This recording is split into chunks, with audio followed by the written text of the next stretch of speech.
Joining us now from Ankara is Associate Professor Nazmul to discuss Turkish President Recep Tayyip Erdogan's upcoming visit to Brazil for the G20 summit and its potential implications for global security and stability. Good to see you, Nazmul. Thank you. Good morning. Good morning. Now, how can Turkey leverage its peace diplomacy efforts at the G20 summit in Brazil to address ongoing tensions in the Middle East and Europe?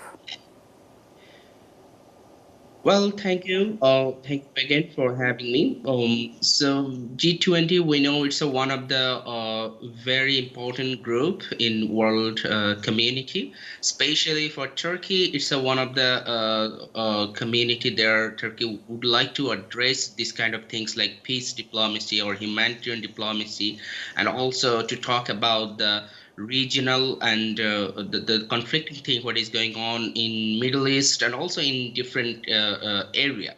So if we look, this G20 is also another important event because it is happening during a time when we know that what is going on in the Middle East. In a almost more than 1 year, the ongoing Israel's aggression on Palestine, it is still ongoing, and there is no solution we have so far seen from the West or from many powerful countries from the West, and also, of course, from the Israel. So, from Turkish perspective, Turkey is trying to, working for this peace since last 1 year. And if we also look from the many countries' perspective, only we may see the very few countries, including Turkey, they are talking about to establish peace and to find out the peaceful resolution in the region and to come up with and to stop the aggression like Israel's aggression on Palestine, on Lebanon, and also on the different parts in the region.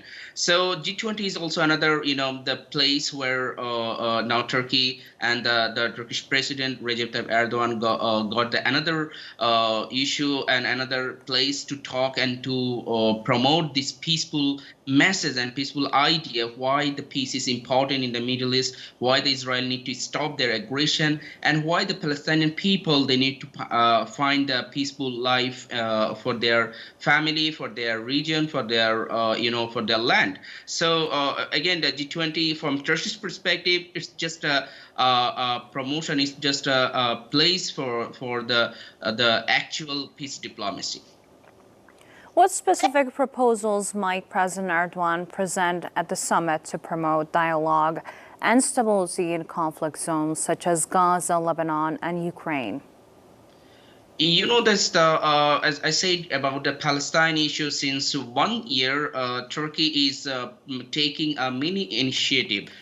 Turkey trying to talk about the humanitarian diplomacy. Turkey was talking about, this current time, this peace diplomacy. They also talked about to find out the resolution, like, guarantor of the conflict between this Palestine and also the Israel's issue, and also many other way they want to negotiate with other powerful nations like USA or also other countries around the world, and also they try to offer something like to find out the problems from the Palestinian people, like say like they have a so huge humanitarian problem like food problems, they have a aid problems, they have health problems. We know that the Turkish side, Turkey is trying to to find out a resolution from all around, and one of the things it's very clear for now. I mean, whatever is even the Turkey or also the partner countries, whoever, to stop this war. This is the first thing.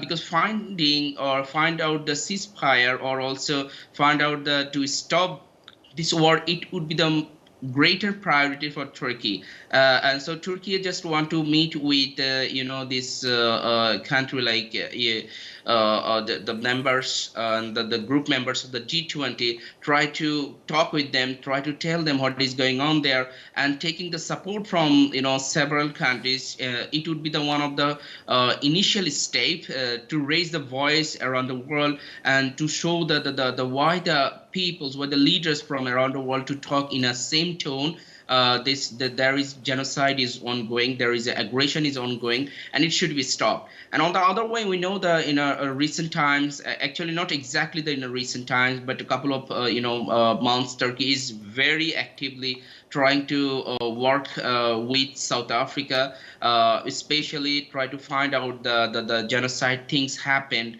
and what kind of genocidal activity has been done by this Israel.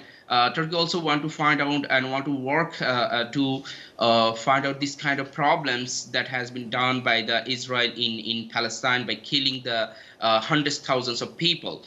So this would be also another things we can say, like the side meetings with the country like South Africa. And apart from that, Turkey wants to raise more voices from the European countries. We know that many countries like Spain, like many other European countries, they raise their voice, like Ireland, we know that, and also many others. Turkey try to maybe make a much more effective and understandable diplomacy with those particular countries and try to raise this voice, like to stop this war related to the Israel and Palestine. For the Ukraine issue, of course, is another effective Turkish diplomacy, because so far, if we want to compare with any other countries, Turkey is only one country that they tried their best to find out the diplomatic resolution between these two parties conflict, like Israel. Ukraine and Russia. Turkey worked for the grain diplomacy, and also they tried to find out the many kinds of agreements between these two countries to find out the real solution. If we want to calculate and if we want to see the many partners from Europe and also from West, like even the North America, and also we can say like United Kingdom, and every country they have a specific interest.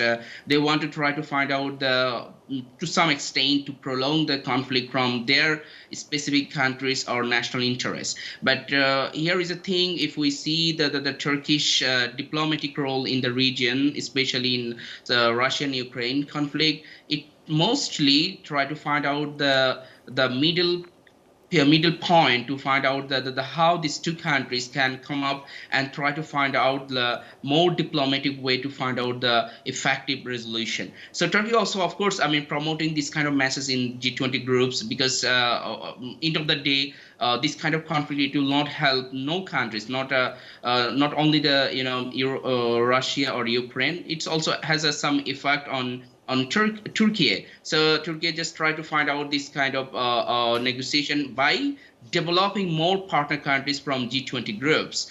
So again, these both conflicts, somehow it has a huge effect on Turkey, because Turkey is a country which is located in a position where, from both perspectives, whatever it's from Israel or from the Ukraine, it has always impact. It has always a negative and geopolitical and also geostrategic and geosecurity impact. So for Turkey, finding peace and finding diplomatic resolution is very important, because only doing war and this kind of unending war, it will never have a positive impact, neither for the globe and nor for the region. So in here, we all have so far only seen that Turkey taking this kind of initiative, and we make sure, like Turkey will find more supports from the global actors, especially more countries from G20s. They will come together and try to address the real issue of the Israel-Palestine and also the Russia-Ukraine issue. And it looks like Turkey is trying to lead this diplomatic resolution in by finding the good solution from this kind of group. So how could Turkey's position as a mediator influence G20 discussions on global security and economic cooperation amid rising geopolitical tensions? One thing is very important when a country or a person want to be a mediator, that is, you should have a third-party role, and you shouldn't have, try to maintain the neutral position. So if you want to see, especially in the Russian-Ukraine issue, Turkey is trying to maintain a neutral position. Turkey have a very good relations with Ukraine. On the other hand, they have also maintained a very practical and strategic relations with Russia. So if we want to see like who could be the good mediator in this conflict, I'm sure that would be the Turkey because of their neutral position with and their neutral behavior with both countries, like Russia and Ukraine. So this is the one thing that we need to mention about this conflict. And on the other hand, if we want to talk about the Israel and Palestine issue, it is all about morality. It is all about the ethics. It's not something like to be a neutral position or to be in a side of let's like third party, because the issue, the problem, the aggression that has been done so far by the Israel, it's not saying like okay, somebody should to be neutral. Somebody need to just talk the true things, what is going on there. So if we want to say like the Turkey just took these things not only for 1, 2, or 1 month. They're talking this thing since even the conflict has been started. We can say like not only this time in 2014, 2018, in even the previously, whenever the time Turkey got their chance in OIC or Group 20 or even United Nations, in any events we saw that Turkey, they just try to talk and try to address this issue and try to find out more partners, more strategic partners, more common partners, more allied partners, and also in what way they can find out like any partners to raise this voice and try to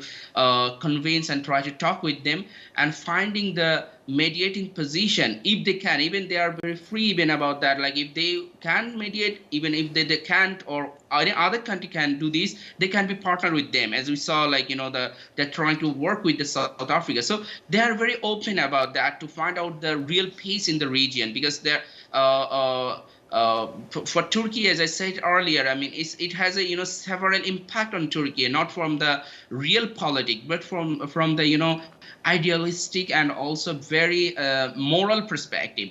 And in a recent years, Turkey is promoting the moral realism. So it's also important, when we're talking about the moral realism. I mean, of course, every country, they want to protect their national interest, but the one thing that should to be and that could be and that would be the very important, that is, morality-based real politics or morality-based, realism. That's very important, because if a country don't have a morality, if the country don't support the moral values, then the world's we can't expect very good and very positive things for the world's future.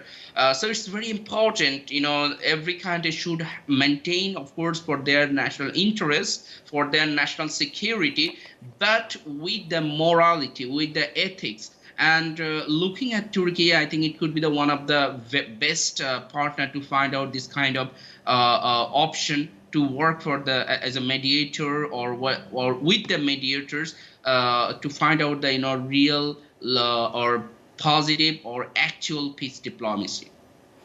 Could the G20 summit serve as a platform for Turkey to push for reforms in international institutions to better address global conflicts? Well, I mean, the Turkey is one of the countries who is the promoter of reform system. So, of course, the groups like G20 or any other, it's a limited option to say more about the reform. But in United Nations, Turkey is one of the leading countries who are talking about the UN reform system, UN security reform system, UN veto reform system. I mean, they were one of the country, that they are talking from many perspectives to reform the United Nations. Even if we want to look, the saying, the very important statement that what the Turkish President Recep Tayyip Erdogan always said about, the world is greater than 5.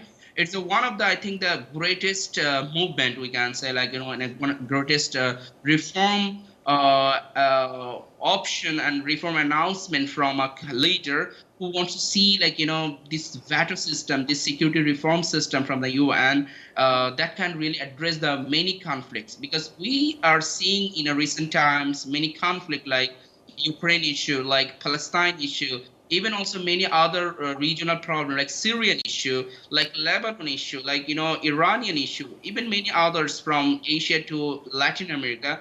We will see the one thing is very common that has been started from the United Nations. This unfortunate behavior, this unequal system. So changing this problem, changing this inequality inside even UN system, it would be the first reform system for any countries around the world. And also the one thing we have to mention that because it's a world we are living, it's a multipolar world. It's not exactly like a unipolar world or like bipolar world where only the five countries they can take the decision of rest of the world. They can decision the fate of the rest of the world. It's quite impossible and it's quite illogical. So this system should to be reformed, and Turkey they're talking about that again and again. And we saw that many years Turkey is trying to promote this idea why the reform system is very important because and also one thing it should be started from the highest level. Let's say we are talking about United Nations, because if we can change something from there, then it will have automatically impact on like G20 or OIC or any other regional or global organizations, because mostly they are following the what is going on in United Nations. So reformation in UN is most important thing, and we saw that Turkey is also the another leading countries to reform the UN system. So one thing we believe, like Turkey already knows what is the path to change these things. Turkey knows about that what would be their role to change this reform system, but maybe they can also find out more partners to raise the more voices to change this system. Possibly today, tomorrow, we will see that the system will be changed. Now, lastly, in what ways can Turkey's mediation successes be translated into broader initiatives for conflict prevention and resolution discussed at the G20? Well, of course, this all things we have talked. It will be the main agenda of G20. But apart from that, of course, we in general knows that the G20 they have some prioritized issue. Like one of the things they want to address the economic things. For example, what is going on? Let's say like any disruption, if it is going, if it is has any impact on economy or trade or business, or let's talk about any kind of investment process. So this would be the another. I mean, it would be the one of the most or highest prioritized issue in G20. But apart from that, this.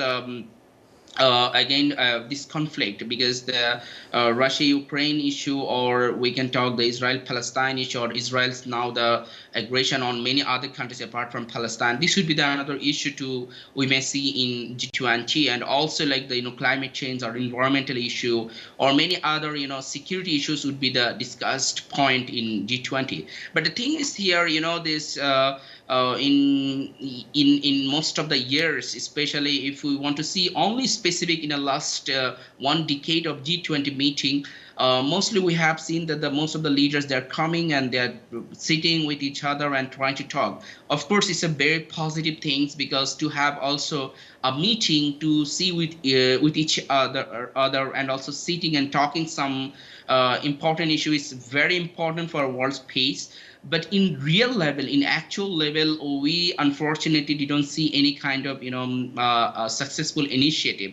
Probably during the COVID-19 time, the G20 have a very good role to find out some effective and very positive initiative. But apart from that, most of the time, especially if it is about the conflict, if it is about any kind of war, or any kind of decision to take against aggressor, like Israel, we have seen this G20 unfortunately failed to address this kind of issue. So talking about that is, of course, in one way a very positive thing, but finding the real solution, unfortunately, G20 they failed, and so far they didn't find out, and they didn't come up with the same understanding, same opinion that I have been said, talking about the moral realism.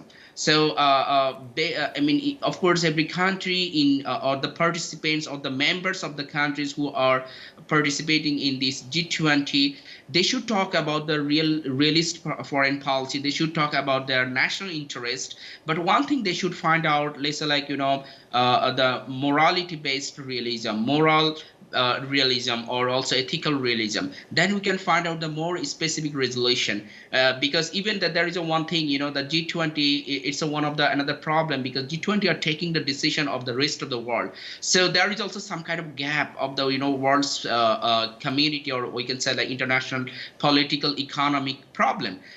So sometimes they're taking the decision, let's say, like for the countries like African countries, for the countries like Asian countries, and probably those countries don't have any kind of says. These countries don't have any kind of opportunity to involve in this kind of dialogue. So in recent years, we saw like the G20, they try to invite more countries leader or representative and try to talk with them, try to find out like specific resolution. So this is the good step. This is the good way. The many leaders, they can now come up and find out the more specific problems of many other countries, because we know that due to the Russian and Ukraine conflict and war, there is many huge food crisis has been started around the world, especially in many African countries. So the G20 meetings, it would be the very good step to find out this kind of problems, and to find out the more humanitarian corridor, or we can say the humanitarian diplomacy. So indeed, I mean, talking about and finding this kind of table, finding this kind of even opportunity is very important. And I'm sure the G20 is trying to do such thing, trying to address those things by meeting with every leaders, and trying to find out what will be the other option. So in every way, yeah, it's a very important and effective event. But yes, or from the world's perspective, we expect more things, and unfortunately, we didn't see that much, reliable and effective resolution from this kind of event. But again, I hope so. In future, we will see this kind of event will address the much more effective issue and try to address the real problems, like what has been going on. Not only Turkey, we want to see the more countries come up in a front level, and also try to address the conflicting things like Israel's aggression and other stuff like humanitarian diplomatic issue, and then we can establish the real peace diplomacy. Nazmul Islam, thank you for joining NewsHour, and thank you for your analysis. Welcome. Thank you so much. Now moving on.